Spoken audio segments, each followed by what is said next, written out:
Data sufficiency, data analysis. देखिए syllabus में specially लिखा गया है इस टॉपिक का नाम। आपने पूरी की पूरी क्वांट पढ़ ली है। अब इस क्वांट में जो भी आपने क्वेश्चन पढ़े हैं उन क्वेश्चन में कोई एक लाइन अधूरी छोड़ दी गई है और आपको वो लाइन ढूंढ के फिलअप करनी है और चेक करना है कि आंसर आएगा नहीं आएगा, कैसे आएगा। देखिए 10 क्वेश्चन आ रहे हैं इसके मेंस में, 10 क्वेश्चन मेंस में इसके फिक्स, और आप चाहें तो 10 के 10 क्वेश्चन 5 मिनट के अंदर कर सकते हैं। उसका कारण, सबसे बड़ा कारण यह है कि इसमें कैलकुलेशन तो करनी नहीं है आपको, थ्योरी तो है और थ्योरी को आपको पढ़ना है। देखिए सबसे पहले मैं इसका एक छोटा सा एग्जांपल बता देता हूं कि करना क्या है ताकि आप इजीली करेंगे। a plus B equal to 17, a की वैल्यू बताओ। पहला b की वैल्यू 5 है और दूसरा a माइनस बी की वैल्यू 11 है। देखिए ये कहना चाह रहा है कि मेरा ये क्वेश्चन है, ये क्वेश्चन अधूरा है, इस क्वेश्चन में एक लाइन गायब है, वो लाइन आपको ढूंढनी है। अब वो लाइन ढूंढेंगे कैसे भैया? एक b की वैल्यू 5 लगा दूं तो a की वैल्यू आ जाएगी, आ गया, यानी कि पहले वाले स्टेटमेंट सफिशिएंट आ गया।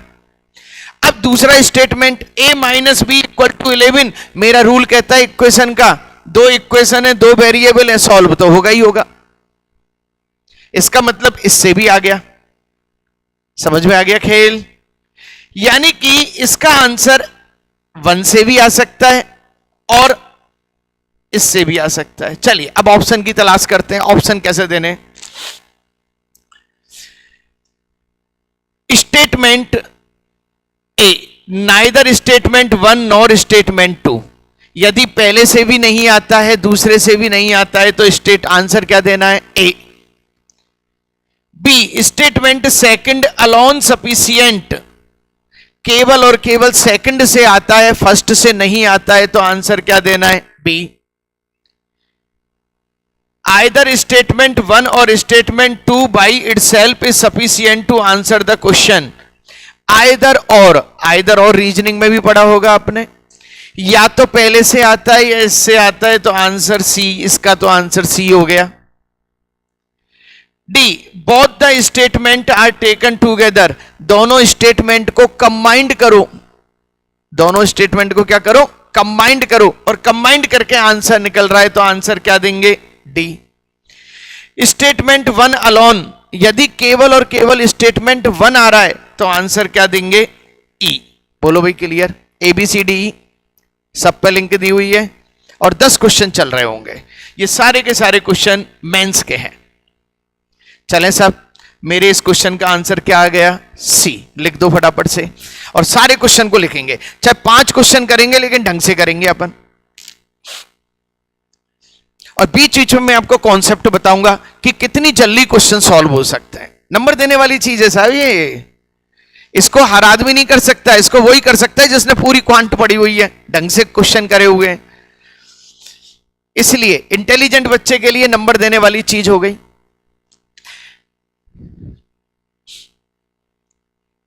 आज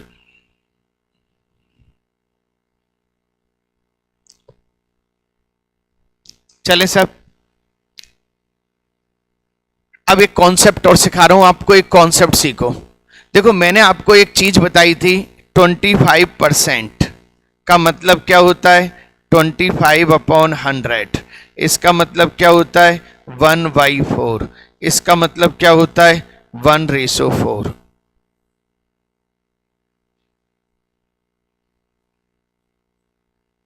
बोलो भाई क्लियर?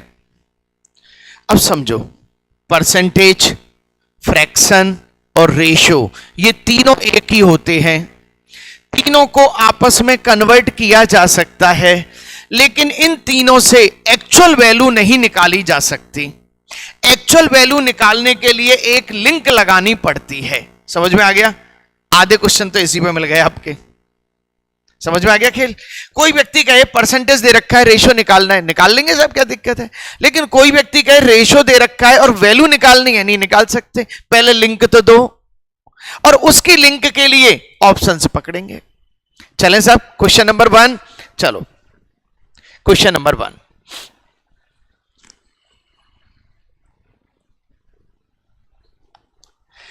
क्वेश्चन है the ratio of the market price of article Q to the selling price of article P is 5:4। समझना, दो आर्टिकल हैं P और Q, Q की तो मार्क प्राइस है और P की सेलिंग प्राइस है, 5:4 में है। बोलो भाई, Q की तो मार्क प्राइस है और P की सेलिंग प्राइस है, ये मार्क प्राइस है MRP और ये सेलिंग प्राइस है SP, और कितनी है बेटा, 5:4।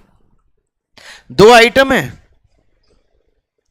अब क्या कहना चाह रहा है, find the profit earn after selling article P। तो बताओ P को सेल करने के बाद कितने रुपए का प्रॉफिट होगा। हाँ जी, क्लियर। अब इस चीज को निकालने के लिए 1 और 2 की हेल्प की जरूरत है, नहीं है, क्या है, पढ़ें साहब इसको। पहले क्वेश्चन समझ में आ गया अच्छी तरह से? हाँ जी, चलो। The profit percent earn on article Q is 16.67% and the markup percentage on article Q is 16.67%। देखो पहले तो 16.67% को क्या लिखते हैं, 2/3। इसको क्या लिखते हैं, 1/6। क्लियर है? ये तो स्टैंडर्ड है, सही है ना। इसमें अच्छी तरह समझना, वो पॉइंट के बाद वाली चीज चल रही होती है, standard. The profit percent earn on article Q is 16.67% and the markup percentage on article Q is इतना। मुझे ये बताओ, इससे पहले तो किसकी वैल्यू दे रखी है, Q की, और भैया निकलवाना क्या चाह रहे हैं, P का प्रॉफिट अर्न। निकाल सकते हैं क्या, बोलो तो सही। हाँ बोलो बेटा, अब यही तो है, प्रॉफिट और लॉस अच्छी तरह पढ़ के आए हो, ऐसे थोड़ी नहीं पढ़ के आए हो, नहीं पढ़ा?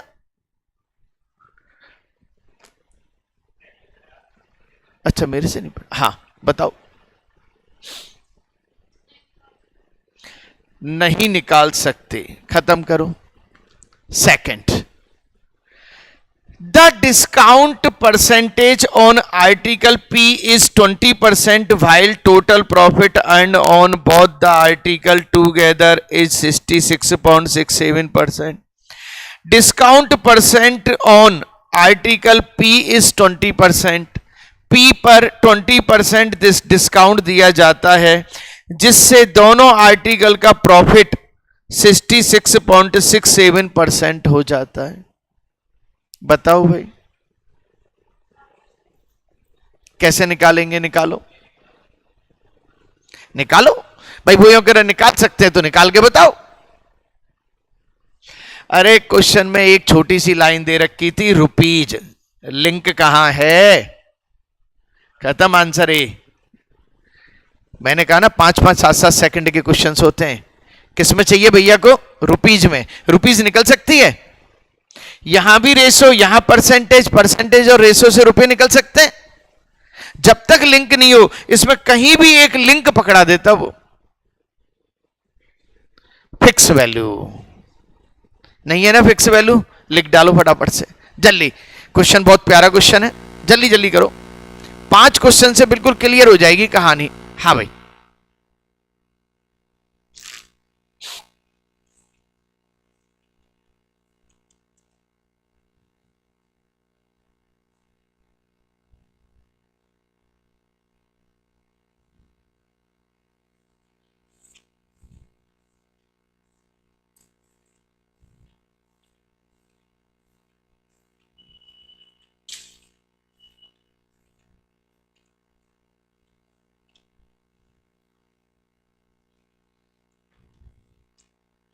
आंसर ये आ गया, दोनों से नहीं निकाला जा सकता।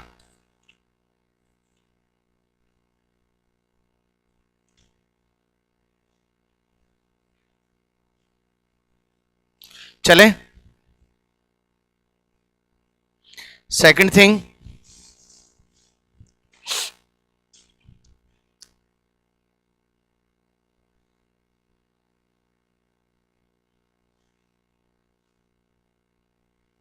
चलो क्वेश्चन नंबर 2,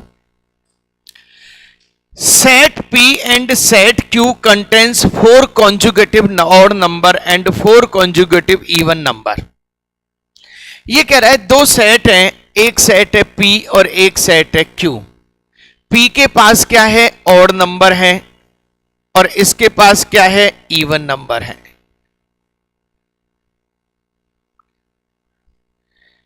P के पास क्या है, ऑड नंबर है, Q के पास क्या है, इवन नंबर है, सेट है, कॉन्जुगेटिव है, ध्यान रखना है। Find the sum of the largest number from both set, दोनों सेट में से जो लार्जेस्ट नंबर है उसका टोटल करके बताओ। क्वेश्चन समझ में आ रहा है? बिल्कुल नॉर्मल क्वेश्चन है। अब स्टेटमेंट 1 क्या कह रहा है, largest number of set P is 1 less than the smallest number of set Q।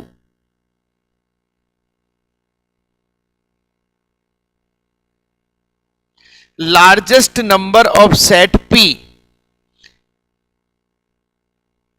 Largest set of number P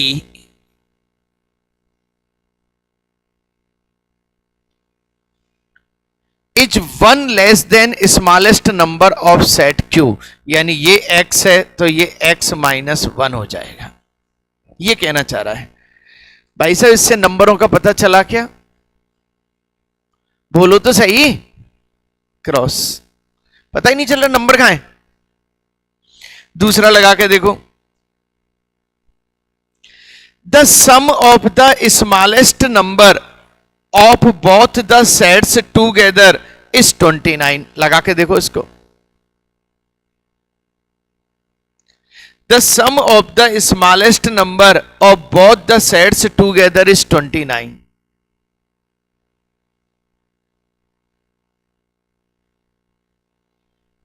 हाँ जी बताओ, आंसर बताओ। पहला होगा, दूसरा होगा, दोनों होगा, दोनों नहीं होंगे, या आइदर और होगा? सोचो, कॉमन सेंस का है। इसका होगा ओनली सेकंड। ओनली सेकंड को लगा के देखते हैं। अब आपके मन में थोड़ा सा कंफ्यूजन आया, बेटा स्टैंडर्ड चीज है, देखो ध्यान रखो तुम इस चीज को। और अब की बार यही चीज आने वाली है, क्योंकि मेंस में 2-2 क्वेश्चन तो एसएससी ने भी पूछे थे 2022 में। ऐसे देखना जरा, सही है ना, वहीं पे ही उधेड़ देता है। इसको वही कर सकता है जिसका कॉन्सेप्ट क्लियर है, रट्टू पिट्टू वाला तो गया काम से। हाँ, the sum of the smallest number of both the sets, यानी कि इसको मैं बाई चांस 21 ले लूं और इसको मैं 8 ले लूं, हो गया 29। अच्छा, इसको मैंने 21 ले लिया तो ये 23, ये 25, ये 27। अच्छा, इसको 8 ले लिया, 10, 12 और ये 14। तो क्या मैं ग्रेटेस्ट नंबर का सम निकाल सकता हूं? पक्का निकाल सकता हूं। अब आपके मन में एक बात आई कि सर आपने 21 और 8 लिया, हम तो इसमें 11 लेंगे और ये यहां पे लेंगे 18। हम तो 11 लेंगे और 18 लेंगे, सही है नहीं है? अच्छा, यहां आपने बढ़ा दिया, यहां आपने घटा दिया, कुछ भी कर दो सम तो सेम ही आएगा। नहीं आएगा सेम सम? अरे भाई कुछ भी कर दो, सम तो क्या आएगा? सेम। करके देख लो साहब इसको एक बार। ये 11, ये 13, ये 15, ये 17, 18, 20, 22, 24। लो बेटा, इन दोनों का सम कितना? 7 4 11 2 3 4 41। 7 4 11 2 3 4 41। सबका सेम आ रहा है शानदार चीज। इसका मतलब आप कोई भी नंबर रखो, लेकिन रखेंगे कौन से? इन दोनों का टोटल कितना होना चाहिए? 29। बेटा क्वेश्चन कितनी देर का है आप तो ये बताओ? 10 सेकंड का मेंस है, जिसमें एक क्वेश्चन के लिए 10-10 मिनट लग रही थी, लेकिन इन क्वेश्चनों में तो टाइम ही नहीं लगता। लेकिन 95% या 99% लोग इनको टच ही नहीं कर सकते, क्योंकि इनको टच करने के लिए पूरी मैथ्स पर कमांड चाहिए पहले तो, और कॉन्सेप्ट से पढ़ा हुआ बच्चा चाहिए। ट्रिक वाला तो खत्म है खेल उसका। जो कॉन्जुगेटिव की ट्रिक व्रिक पढ़ के आया होगा ना, वो तो कर ही नहीं सकता। और मेंस में आप अच्छी तरह जानते हो 10 नंबर 10 क्वेश्चन भी कर दो तो पास है बच्चा, कट ऑफ तो उतनी ही है। बोलो भैया समझ में आ गया खेल? हाँ पक्का? लिख लो इसको, फटाफट लिख लो क्वेश्चन को, क्वेश्चन बहुत शानदार है।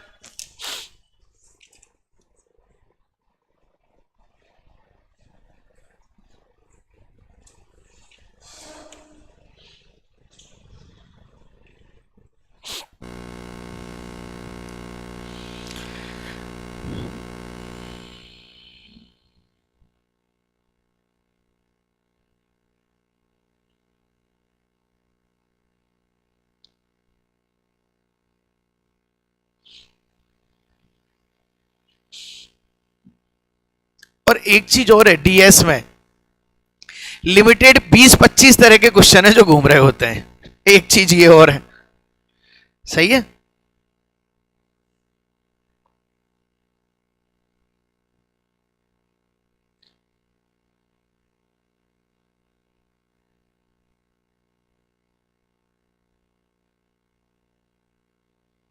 चलो समझ में आ गया ये पूरा अच्छी तरह से?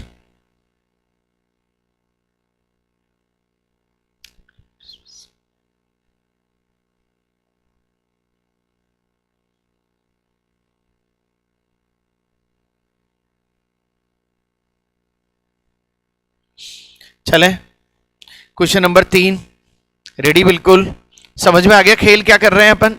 चलो क्वेश्चन नंबर 3 आ जाओ साहब। What is the length of platform? आ जाओ भाई, टाइम एंड डिस्टेंस आ गया। वो कह रहा है प्लेटफॉर्म की लेंथ बताओ। पहले से निकल सकती है, दूसरे से निकल सकती है, दोनों से निकल सकती है, दोनों से नहीं निकल सकती है। Train A can cross the platform in 20 second. A train platform को 20 सेकेंड में क्रॉस करती है। And it can cross another train be coming from opposite direction in 12 second. और बी जो अपोजिट डायरेक्शन से आ रही है उसको 12 सेकेंड में क्रॉस करती है। कौन? ए। हाँ जी पहले बताओ, इससे लेंथ ऑफ प्लेटफॉर्म निकल सकती है क्या? किस चीज की जरूरत है? ट्रेन की। यदि ट्रेन की लंबाई होगी तो प्लेटफॉर्म की लंबाई आ जाएगी, बिल्कुल आ जाएगी सब। क्यों? क्योंकि अपन क्या करेंगे, स्पीड कॉमन करके नहीं सेट कर देंगे। आउट पहला। अब देखो ऐसे क्वेश्चन हमने किए इसलिए जल्दी हो रहा है। दुनिया में हर चीज एक दूसरे से डिपेंड है, कैसे रोक दें उसे? खत्म। सेकंड की बात करें और स्टैंडर्ड लेवल क्वेश्चन हो रहे हैं। Train B can cross the same platform in 15 seconds and it can cross a new walking towards it in 4 seconds. Train B can cross the same platform. भाई साहब एक बात बताओ, इसमें और इसमें फर्क क्या है? दोनों सेम ही तो बात कर रहे हैं। ट्रेन की लेंथ दे दो, हम तो सारा काम इससे भी कर देंगे, और तो दोनों ही क्रॉस। और मेरा आंसर क्या हो गया? क्योंकि ए ऑप्शन में लिखा हुआ था दोनों से नहीं निकाला जा सकता। पढ़ते ही क्वेश्चन सॉल्व हो रहा है।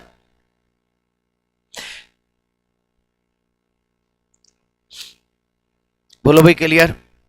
कई बच्चे कहते हैं आईएएस में जैसे जीके के जो क्वेश्चन आते हैं ना, उनमें लास्ट में 30 क्वेश्चन आते हैं स्टेटमेंट्स के, यानी जीके पे स्टेटमेंट लगाता है। और अब की बार जीके पे स्टेटमेंट इन्होंने एसएससी में लगा दी। सही है नहीं है? तो भैया कठिन कहां है, कॉन्सेप्ट से पढ़ के आए तो ये भी क्लियर। अब यहां पे स्टेटमेंट लगाओ आप मैथ्स में, और वहां पे सी सेट में 5 क्वेश्चन आते हैं ये स्टेटमेंट के मैथ्स में। बोलो भाई क्लियर। अच्छा किस चीज की जरूरत थी, आप तो ट्रेन की लेंथ दे दो हम सारा काम कर देंगे। बोलो भाई क्लियर। चलो क्वेश्चन नंबर 4 पे आ जाए। अच्छी तरह समझ में आ रहा है, एक टॉपिक का रिवीजन हो रहा है। 4 नंबर आ जाओ बेटा, 4 नंबर पढ़ो। Total 24 balls are in a bag. Permutation combination का क्वेश्चन है। If one ball is drawn at random from the bag, एक बॉल निकाली जाती है randomly, then find the probability that drawn ball is red colour. तो बताओ उसके red colour होने की प्रोबेबिलिटी क्या है। पहले तो भैया ने यही नहीं बताया है कि उसमें बॉल कैसे कैसे कलर की है। चलो स्टेटमेंट 1 कहता है probability of getting a ball that is not red. कोई बात नहीं, इससे यह पता लग गया कि सब 2 खेल हैं, एक रेड का है एक नॉट रेड है, हमें मतलब ही नहीं दूसरे कलर से। अब is twice the probability of getting a red colour ball. ये कह रहा है रेड नहीं होने की प्रोबेबिलिटी डबल है बजाय रेड होने के। हां जी क्लियर। दूसरा है blue ball in the bag is 6। Blue ball कितनी है उसमें, 6 है। अब लगाओ दिमाग।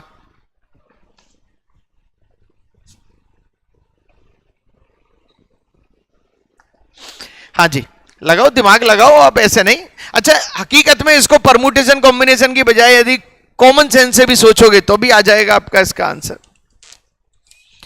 आप इसमें केवल और केवल कॉमन सेंस लगाओ बस, दोनों को मिला के।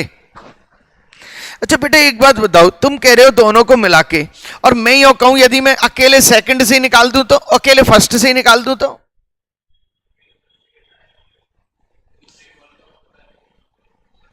नॉट रेड है, नॉट रेड नहीं होता तो नहीं निकलता भाई। उसने कहा रेड और नॉट रेड। लगाओ और दिमाग लगाओ जल्दी से।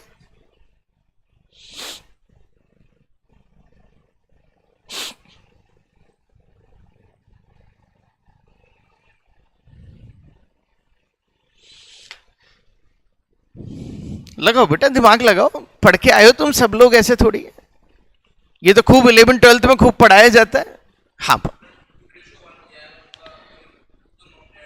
हाँ ठीक है हाँ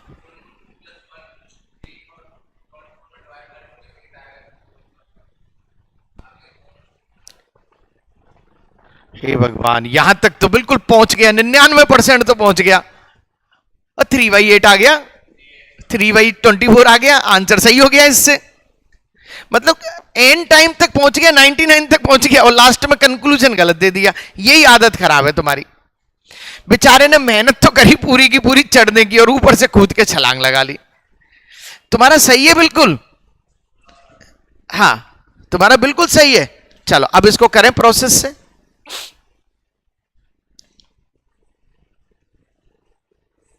माना रेड बॉल कितनी है, x। अच्छा नो रेड बॉल कितनी है, 24 माइनस x। सही है सब। अच्छा रेड बॉल होने की प्रोबेबिलिटी और नॉन रेड बॉल होने की प्रोबेबिलिटी, प्रोबेबिलिटी हमेशा कैसे डिपेंड करती है, desire condition total space, desire condition total space, ये डबल है इसके। यही कहना चाह रहा है। देखो मैंने आपको एक चीज सिखाई थी, इक्वेशन यदि बन गई तो आप जीत गए, खत्म इक्वेशन। अरे भाई 24 में से x रेड है, और यहां 24 में से 24 माइनस x नॉट रेड है, ये डबल है ना इसकी। यही तो कह रहा है, इस बेचारे ने इक्वेशन बनाई हुई है, इसका मतलब ये तो जीता जिताया है। क्या इससे x की वैल्यू आ सकती है? आ सकती है ना, खत्म खेल मेरा। x की वैल्यू निकालो बेटा, इसमें 24 से 24 गया, 2x इधर आया, 3x इक्वल टू 24 और x इक्वल टू कितना 8, x इक्वल टू 8 यानी कि 8/24 यानी कि 1/3। लो बेटा आंसर।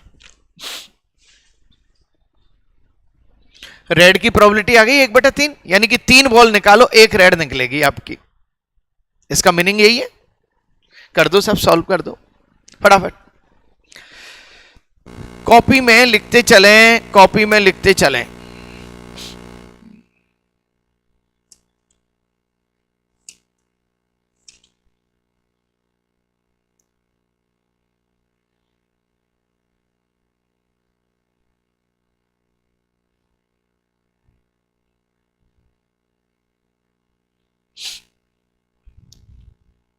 हाँ जी, एक बार फिर से। माना रेड बॉल की प्रोबेबिलिटी x और रेड बॉल कितनी है x और नॉट रेड कितनी है 24 माइनस एक्स। x 24 में से x, तो ये प्रोबेबिलिटी होती है 24 में से 24 माइनस एक्स नॉट की है, ये इसकी डबल है। x की वैल्यू कितनी है 8, 8/24 यानी 1 समझ में सबके आएगा। मैं बिल्कुल जीरो लेवल से पढ़ कराऊंगा, समझ में सबके आएगा। एग्जाम में आ जाए तो नंबर देने वाली चीज है। चलें अगला क्वेश्चन। अब सारे चैप्टर का रिवीजन हो रहा है आपका, देखा जाए तो। चलो 5 नंबर, पहले स्टेटमेंट्स को पढ़ लेते हैं अपन जरा। स्टेटमेंट क्या कह रहा है? ए कब देना है? नाइदर स्टेटमेंट 1 नॉर स्टेटमेंट 2, 1 और 2 से नहीं निकल सकता है तो ए। स्टेटमेंट 2 अलोन कैन सफिशिएंट, तो क्या देना है? बी। आइदर स्टेटमेंट, आइदर और की कंडीशन में क्या देना है आपको? C. Both the statement taken together are necessary to answer the question, दोनों मिला के निकलते हैं तो क्या देना है? डी। और स्टेटमेंट 1 अलोन, तो इस आंसर क्या देना है? ए। हाँ जी, क्लियर, इट्स ओके। चलो पिछले वाले का हमारा आंसर स्टेटमेंट 1 से निकल रहा है, स्टेटमेंट 1 से निकल रहा है। और इसके ऑप्शंस को चेक कर लेते हैं। इसके ऑप्शंस में क्या है? E. Statement 1 alone can sufficient the answer, यानी कि इसका आंसर क्या हो गया? ई। हाँ जी, क्लियर। चलो अब आ जाओ क्वेश्चन नंबर 5। रीड, दिमाग लगाना है ना। एज का है question. Ratio of present age of P and Q is 6:7। Ratio of present age P and Q is 6:7 and present age of S is 5 years more than R. Find the present age of are.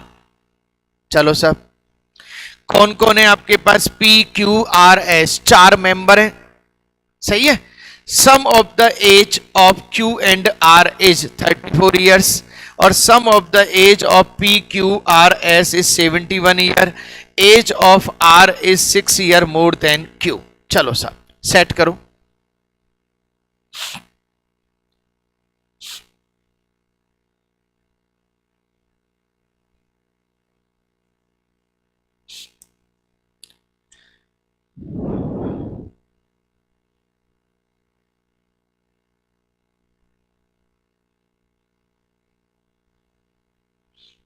हाँ जी, question को फिर समझा रहा हूं। P और Q का present ratio 6:7 है, सही है। किससे? ओनली सेकंड, बिल्कुल सही आंसर, मजे आ गए। मैंने कहा ना क्वेश्चन पढ़ते ही आंसर हो सकता है। अच्छा तुमने कौन सा पॉइंट पकड़ा ये बताओ?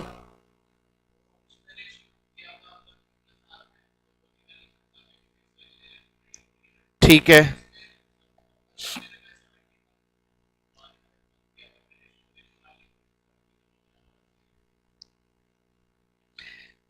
सारा खेल इसका है, सारा खेल इसका है। चलो करते हैं अपन, है ना, प्रूव करते हैं इसको। देखो ऐसे ये कह रहा है P और Q का ratio, P Q R S, P और Q का रेशो 6:7 है।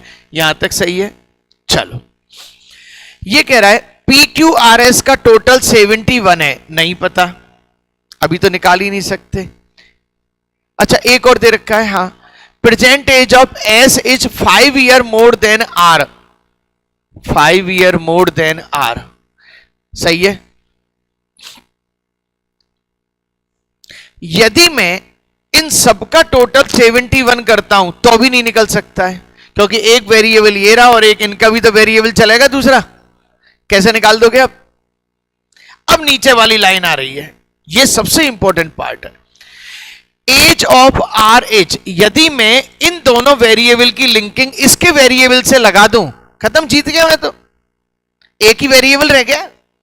इसने कहा age of R is 6 year, age of R is 6 year more than Q, यानी कि इसको कर दो के, 7k प्लस 6, और ये क्या हो गया 7k प्लस 11, खत्म।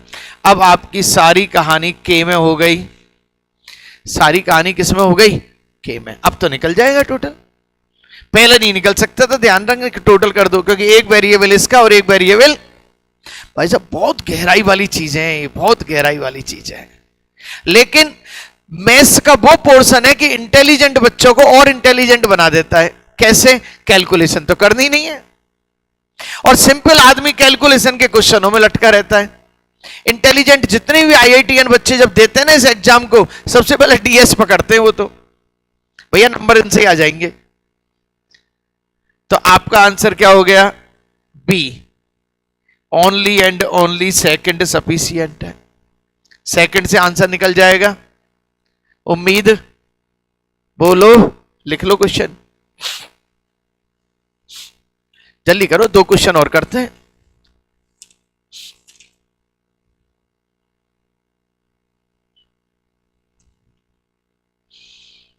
मेरे को शुरू से ही बहुत अच्छे क्वेश्चन लगते थे, नंबर देने वाले होते थे। पहले तो क्या प्री में भी आते थे, लेकिन अब मेंस में आने लग गए। ये थोड़ा सा ये गलत लगा हुआ है, ध्यान रखना है ना। चलो चले, question number 6, the mark price of article A and B are in the ratio 4:3, MRP है ए और बी की। The discount percentage given on these 2 article, एक पे 10%, एक पे 20% डिस्काउंट दिया जा रहा है। What is the cost price of A, तो बताओ कॉस्ट प्राइस बतानी है आपको। फिलहाल तो एक चीज लग रही है कि साहब आपने मार्क प्राइस पे डिस्काउंट दे दिया तो सेलिंग प्राइस आएगी, और सेलिंग प्राइस से कॉस्ट प्राइस जाने के लिए प्रॉफिट शो होना चाहिए, प्रॉफिट या लॉस, जब तक सीपी पे जाएगा, वरना सीपी पे जाएगा कैसे बंदा। चलो, discount percentage given on article A would have been 20%, then cost price of article A is 50% more than that of article B. Article B was marked up by 50% above the cost price, and profit made by selling the article B was ₹40.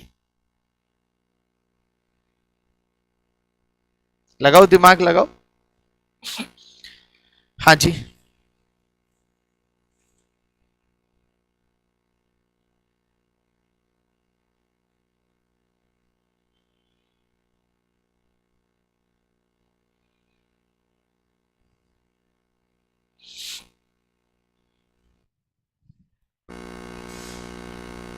निकाल के बताओ, second से निकल रहा है तो पता तो लगेगा। Article B marked up by 50% above the cost price,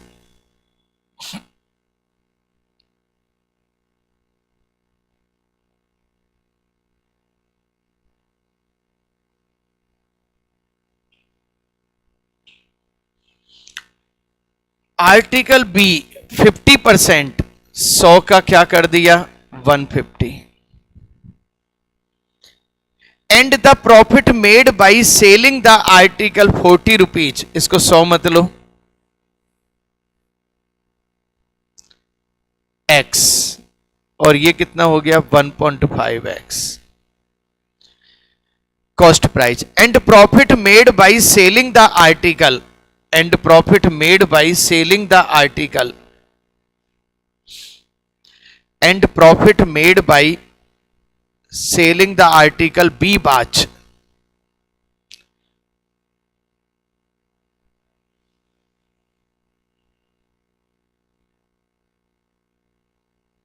भाई साहब ये तो बी की बात कर रहा है और हमसे किसकी बात है? निकल सकता है? खत्म, दोनों ही खत्म हो गए अब तो। और आंसर क्या आ गया? दोनों से ही नहीं निकलेगा। अरे इससे तो बी की बात हो रही है ना, और जब बी की बात हो रही है और हमको किसकी कॉस्ट प्राइस चाहिए, खत्म। जल्दीबाजी में सही भी हो सकता है, जल्दीबाजी में गलत भी हो सकता है। हाँ जी क्लियर? Higher quality. चलो 7 number,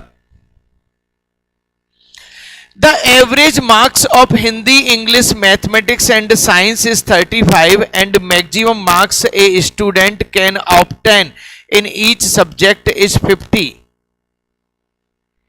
Each subject is 50. What is the marks obtained by the student in science? Average का question. The average marks of Hindi, English, Mathematics and Science is 35. चारों subject, Hindi, English, mathematics, science, चारों subject में उसके average marks कितने? 35।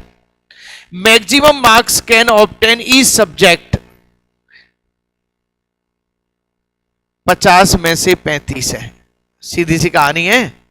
चलो, what is the marks obtained by the student in science? निकाल सकते हो क्या एवरेज से साइंस के? निकाला कब जा सकता है? आप हिंदी, इंग्लिश और मैथमेटिक्स के मार्क्स बता दो, हम टोटल में से माइनस करके निकाल लेंगे। भाई प्रोसेस तो वही है। The ratio of average marks of Hindi, English together and mathematics and science together 2:1। इसने क्या कहा है? हिंदी और इंग्लिश के और इसके मार्क्स इतने हैं। पहली बात, इसका तो भाई साहब दूर दूर तक कोई लेना देना ही नहीं है, क्योंकि वहां 35 एवरेज है। मुझे क्या पता मैथ्स में 34 आए हैं, मैथ्स में 2 आए हैं, मुझे क्या पता? सही है नहीं है? एवरेज है। The total marks of English, mathematics and science is 2/3 of the total maximum marks obtained in these 3 subjects. चलो भाई आंसर बोला जाए।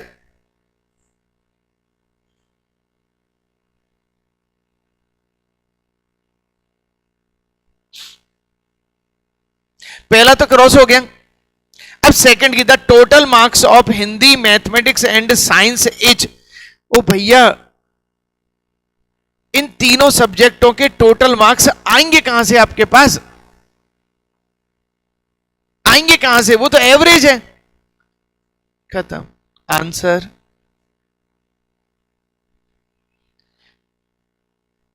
भाई आपको 5 सब्जेक्टों का एवरेज दे रखा है और 3 सब्जेक्टों का पूछना चाह रहा है। How can possible? चलिए, जो बच्चे पहली बार आए हैं वो चैनल से जरूर जुड़ जाएं।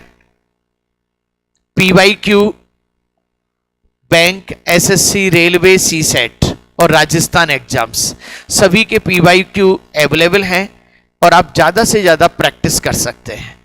ज्यादा से ज्यादा फ्रेंड सर्किल तक इसको शेयरिंग जरूर करें, लाइक करें, कमेंट करें। कोई भी क्वेश्चन पूछना है तो रात को 8 बजे कॉल करें। Thank you very much.